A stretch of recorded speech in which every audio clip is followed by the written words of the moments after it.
হরে কৃষ্ণ। আজ গৌড়ীয় বৈষ্ণবের আরাধ্য পঞ্চতত্ত্বের এক তত্ত্ব শ্রীবাস ঠাকুরের তিরোভাব তিথি। এখন পঞ্চতত্ত্ব কি? পঞ্চতত্ত্ব বা পাঁচ তত্ত্ব হল গৌড়ীয় বৈষ্ণব ধর্মে ভগবান ও তার শক্তি স্বরূপের পাঁচটি প্রকাশ, যারা একসঙ্গে কলিযুগে হরিনাম সংকীর্তন প্রচারের জন্য অবতীর্ণ হয়েছিলেন। স্বয়ং শ্রীকৃষ্ণ শ্রী রাধার ভাব ও কান্তি গ্রহণ করে ভক্তরূপ পরিগ্রহ করে শ্রী চৈতন্য মহাপ্রভুরূপে অবতীর্ণ হয়েছিলেন।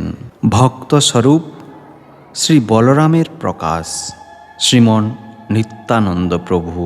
ভক্ত অবতার মহাবিষ্ণু ও সদাশিবের যুগ্ম প্রকাশ হলেন শ্রী অদ্বৈত আচার্য।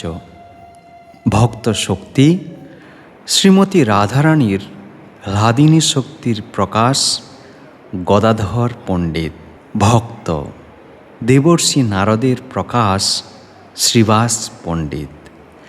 আজ এই শ্রীবাস পণ্ডিতের তিরোভাব তিথি। সংক্ষিপ্ত জীবনী তাঁর। জন্ম বর্তমান বাংলাদেশের সিলেট অঞ্চলের এক ব্রাহ্মণ পরিবারে। পরে তিনি মায়াপুরে বসবাস শুরু করেন। তার গৃহ শ্রীবাস অঙ্গন।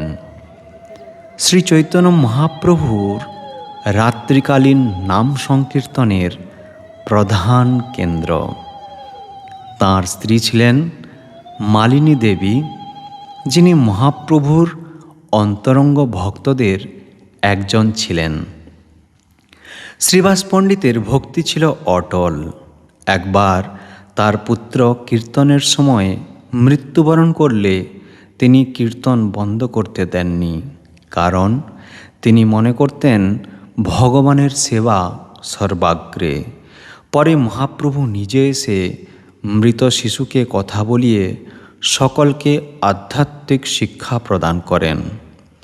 যিনি মহাপ্রভুর অন্যতম অন্তরঙ্গ পার্ষদ এবং আজীবন হরিনাম সংকীর্তনের প্রচারে আত্মনিয়োগ করেছিলেন।